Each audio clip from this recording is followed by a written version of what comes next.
Okay, this from the New York Times. New York Times.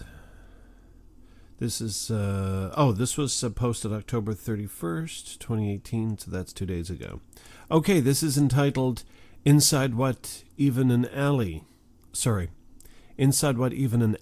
Calls Trump's Reality Distortion Field. From non-existent riots to conspiracy theories about migrants to false claims about his popularity and job creation record, the president has offered a litany of falsehoods in the midterm campaign. This is by Peter Baker and Linda Quee. As he barnstorms the country trying to help Republican allies, President Trump has offered voters this fall a litany of misleading statements and falsehoods that exaggerate even legitimate accomplishments and distorts opponents' views beyond the typical bounds of political spin. In the past couple of weeks alone, the president has spoken of riots that have not happened, claimed deals that have not been reached, cited jobs that have not been created, and spun dark conspiracies that have no apparent basis in reality. He has pulled figures seemingly out of thin air, rewritten history, and contradicted his own past comments. The catalogue of inaccurate claims ranges from the weighty to the head-scratching. He has asserted that construction has begun on his border wall. It has not. That he is one of the most popular American presidents in history. He is not. That he has always opposed the Iraq War. He did not. That the stock market reopened the day after the terrorist attacks of September 11, 2001. It did not. That his tax cuts were the largest in history. It was not. And that the United States is the only country that guarantees citizenship to those born here. It is not.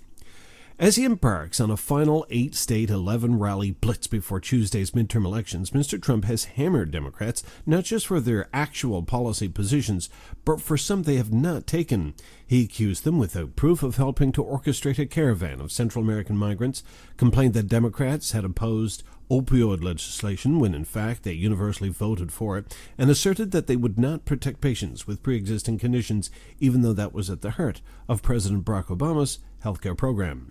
Mr. Trump's penchant for prevarication has been a well-documented hallmark of his presidency.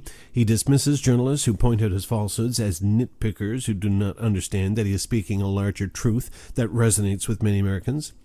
Supporters at his rallies across the country tell reporters that they understand he may be not strictly accurate in his roaring stump speeches, but they see him as a champion of their values.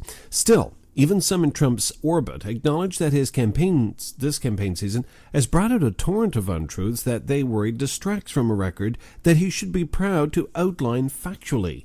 If you want me to say he's a liar, I'm happy to say he's a liar, said Anthony Scaramucci, who served a highly abbreviated 11-day stint as White House Communications Director last year and says he remains an enthusiastic supporter. Speaking on CNN last week, as he promoted a new book, Mr. Scaramucci was invited to offer his advice directly to the camera as if he were addressing Mr. Trump himself.